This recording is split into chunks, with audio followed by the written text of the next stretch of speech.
इस वीडियो के अंदर हम लोग ये सीखने की कोशिश करेंगे कि अगर एक फ़ोल्डर के अंदर हमारे पास कुछ एक्सेल की फाइल्स हैं तो उनको हम एक शीट के अंदर कंबाइन कैसे कर सकते हैं।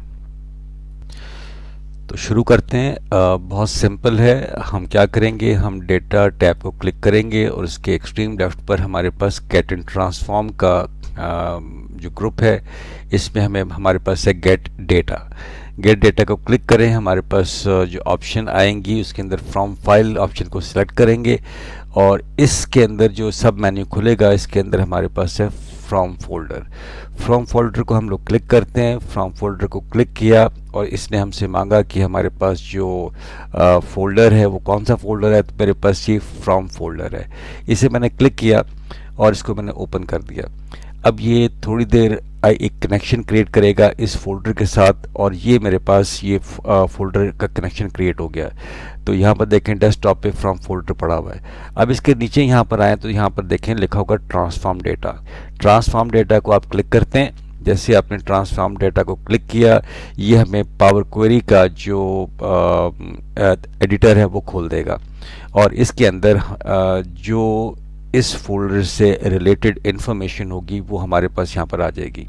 ठीक है, अब ये पावर क्वेरी का एडिटर खुल रहा है और ये हमारे पास अब इन्फॉर्मेशन आ गई। अब इसमें हम लोगों ने क्या करना है कि जो एक्सेल के फोल्डर से रिलेटेड इन्फॉर्मेशन है वो इस कॉलम के अंदर पड़ी है जिसका नाम है कंटेंट। हमें ये जो इन्फॉर्मेशन है ये इन फाइल से रिलेटेड इन्फॉर्मेशन है कि ये अगर रो 1 में देखें तो हमारे पास ये जो फाइल मौजूद थी उसका नाम है FSD।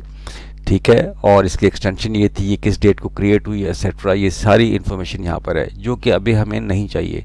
तो हम क्या करेंगे कि ये कंटेंट का टेबल को सिलेक्ट करेंगे, फिर राइट क्लिक करेंगे और जो हमारे पास मेन्यू आएगा इसके अंदर से हम रिमूव अदर कॉलम्स कर देंगे।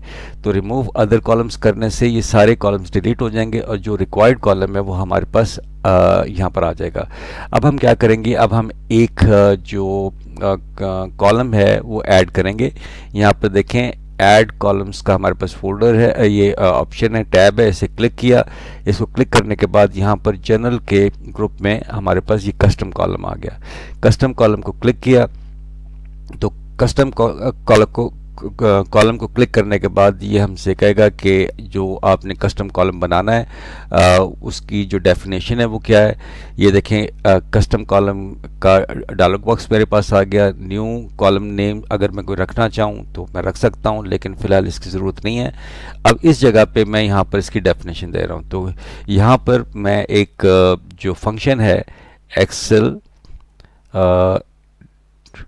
डॉट वर्कबुक, ये इसको मैंने इसको यहाँ से सिलेक्ट किया और अब एक्सेल डॉट वर्कबुक का जो फंक्शन है जो कि पावर क्वेरी का फंक्शन है, इसको मैं इस्तेमाल कर रहा हूँ और इसके अंदर जो कंटेंट अवेलेबल हैं जो इसके अंदर हैं वो ये हैं। इसको मैंने डबल क्लिक किया और यहाँ पर मैंने ब्रैकेट आके बंद कर दी और इसको मैंने ओके कर दिया। जैसे ही मैंने ओके किया तो इसने अब यहाँ पर इसका एक एक्स्ट्रा कॉलम दे दिया और इसके जो कंटेंट थे उसको यहाँ पर उसने एक्सपेंड कर दिया। अब हमने क्या करना है, अब इस कस्टम कॉलम को जो हमने बनाया था इसके अंदर टेबल जो कि डेटा हमारा मौजूद है, इस पे ये जो एक्सपेंशन बटन है, एक्सपैंड बटन है, इसको हम लोग क्लिक करेंगे। जैसे हम इसको क्लिक करेंगे ये हमसे कहेगा कि हम इसमें से क्या चीज़ एक्सपेंड करना चाहिए। सारी की सारी चीज़ें हमें चाहिए, लेकिन use original column name as prefix इसको हम लोग अनचेक कर देंगे। अगर ये चेक रहेंगे तो ये डिफरेंट जो कॉलम के साथ ये प्रीफिक्स भी ये अटैच हो जाएंगे जो कि हमें नहीं चाहिए। इसे हमने अनचेक किया। इसके बाद हमने ओके किया। जब हमने ओके किया तो इसने इस टेबल के जो कंटेंट थे उसको एक्सपैंड कर दिया। अब इसके अंदर यहाँ पर देखें मेरे पास ये काइंड का एक है, इसके अंदर ये हमें बता रहा है कि इस बाइनरी के जो कंटेंट के अंदर मेरे पास शीट भी हैं, मेरे पास टेबल भी हैं। तो ये इंश्योर कर लें कि जो आपकी एक्सेल की शीट हैं वो अगर टेबल फॉर्म में होंगी तो ये आसानी के साथ आपकी जो मर्जिंग हो सकेगी, हम इसको कंबाइन कर सकेंगे। ठीक है, तो इसके लिए हम क्या करेंगे कि हम इसको सॉर्ट करेंगे और सिर्फ टेबल हमें चाहिए। तो इसको हमने क्लिक किया और यहाँ से हमने टेबल को सिलेक्ट किया और इसको ओके कर दिया। जब हमने ओके किया तो हमारे पास सारा डेटा फिल्टर हो गया और हमारे पास जो टेबल के जो कंटेंट्स हैं वो रह गए। अब यहाँ पर देखें हमारे पास डेटा है जिसके अंदर ये टेबल मौजूद है और यहाँ पर एक्सपेंड बटन है। तो ये हमें चाहिए, बाकी हम इसको इग्नोर कर देंगे। इसको सिलेक्ट किया, फिर राइट क्लिक किया और इसी तरीके से रिमूव अदर कॉलम हम लोगों ने कर दिया। जब रिमूव अदर कॉलम किया तो हमारे पास डेटा आ गया, ये टेबल आ गए और अब हम इसको एक्सपेंड करने जा रहे हैं। हम इसको एक्सपेंड करेंगे। Again use original column name as prefix, इसको अनचेक रहने देंगे और क्लिक ओके कर देंगे। हमने क्लिक ओके किया तो ये अब सारा जो डेटा था हमारे पास ये कंबाइन होकर आ गया। ये फैसलाबाद का डेटा था, ये हमारे पास कराची का डेटा था, राइट। अब हमारे पास आखिरी स्टेप है, वो ये है कि हम यहाँ पर फाइल जो है फाइल को क्लिक करेंगे और इसके बाद यहाँ पर क्लोज एंड लोड की जो ऑप्शन है इसको हम यहाँ पर क्लोज एंड लोड टू जो ऑप्शन है इसको सिलेक्ट करेंगे। इसके बाद वो हमसे पूछेगा कि हमने इस डेटा का क्या करना है। तो हमें ये जो डेटा इस शीट के अंदर चाहिए। हम यहाँ पर टेबल को सिलेक्ट करके इसको ओके करेंगे। जैसे ही हम ओके करेंगे आपका जो डेटा था जो कि एक फोल्डर के अंदर मौजूद था, उसके अंदर जो डिफरेंट फाइल्स थी उनका डेटा हमारे पास यहाँ पर आ गया, राइट। तो ये मेरे पास ये सारा डेटा आ चुका हुआ है। अच्छा, अब इसके अंदर एक जो प्रॉब्लम हमें नज़र आई वो ये थी कि जो डेट है वो फॉर्मेट में नहीं है। हम इसको चेंज कर सकते हैं। चेंज कैसे कर सकते हैं कि आप यहाँ पर वापस आइए फ्रॉम फोल्डर, इसको आप राइट क्लिक कर लें या यहाँ से एडिट को सिलेक्ट कर लें। एडिट को सिलेक्ट करेंगे तो ये दोबारा यहाँ पर खुल जाएगा और जब ये दोबारा खुल गया तो यहाँ पर रहते हुए हम जब डेटा हमारे सामने आएगा तो हम डेट का कॉलम सिलेक्ट करेंगे और ये हमारे पास डेट का कॉलम है। यहाँ पर डेट 1 to 3 की फॉर्म में आ रही है, राइट। तो ये 1 to 3 का मतलब है कि ये आपका टेक्सचुअल कॉलम है।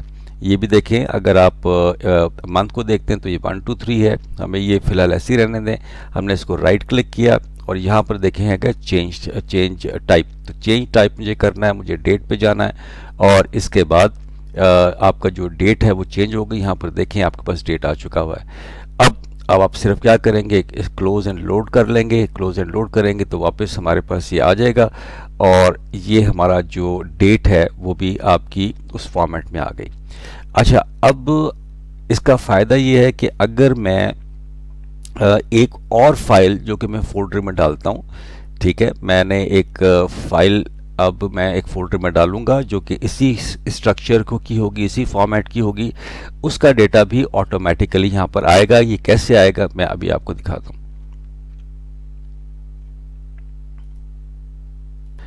अच्छा, ये हमारे पास जो फ्रॉम फोल्डर था इसके अंदर ये 2 फाइल्स थी। अब मैंने एक तीसरी फाइल को कॉपी किया और मैंने यहाँ पर इसको पेस्ट कर दिया आपके सामने। अब ये इसमें इस्लामाबाद का डेटा है सारा, ठीक है।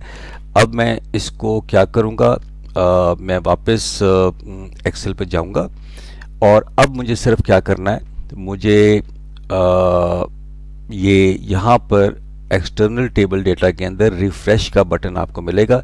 जैसे ही मैं यहाँ पर रिफ़्रेश करूँगा तो ये जो डेटा था ये क्वेरी आपकी अपडेट होगी और यहाँ पर जो आपका डेटा है इस्लामाबाद का डेटा वो भी यहाँ पर आ गया, राइट। तो इसका फ़ायदा ये होता है कि आप जितने भी इस फोल्डर के अंदर ऐसी तमाम फाइल जो कि इसी स्ट्रक्चर और इसी फॉर्मेट में होंगी वो ऑटोमेटिकली अपडेट होती चली जाएंगी, राइट। आई होप कि जो आपको आइडिया है या कॉन्सेप्ट है समझ आ गया होगा।